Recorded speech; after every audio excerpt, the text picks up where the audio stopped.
La marque tchèque n'en finit plus de produire des sportives et après la Fabia RS en 2003, Škoda continue sur sa lancée et vous présente sa petite dernière, l'Octavia RS.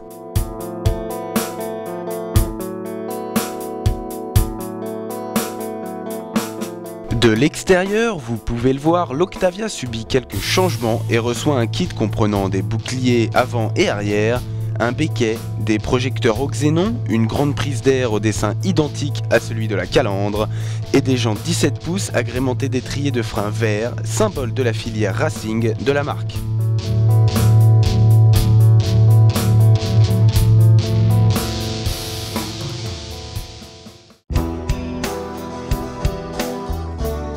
L'intérieur reçoit aussi sa touche de sportivité avec les traditionnels inserts et pédaliers en aluminium, le volant 3 branches et des sièges sport agrémentés d'une sellerie inédite. Mais l'Octavia reste avant tout une familiale et son confort ainsi que son équipement de série est très satisfaisant.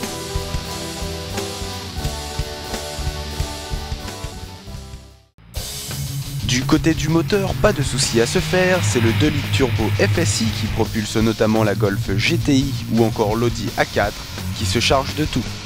Il reste toujours aussi plaisant à conduire dès les plus bas régimes et ses 200 chevaux vous permettront d'atteindre des performances dignes de ce nom. Et petit plus, la sonorité du moulin qui en envoûtera plus d'un. En revanche, l'absence d'une motorisation diesel devrait en décevoir plus d'un. Mais patience car elle devrait faire son apparition à la mi-2006.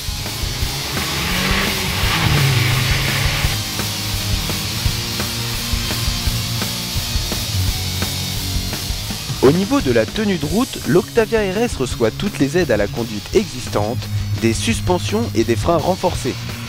Autant d'éléments qui améliorent la sportivité et le comportement tout en respectant un confort très correct.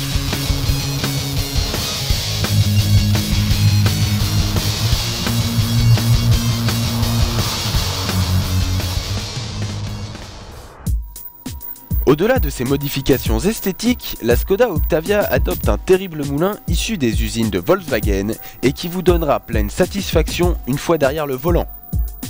Ce que nous avons apprécié dans cette Škoda Octavia RS, c'est son rapport prix-équipement-prestation imbattable, son confort très correct et les prestations ainsi que la sonorité du 2 litres turbo très agréable. En revanche, nous avons moins apprécié sa consommation importante et ses nombreuses pertes de motricité sur terrain gras.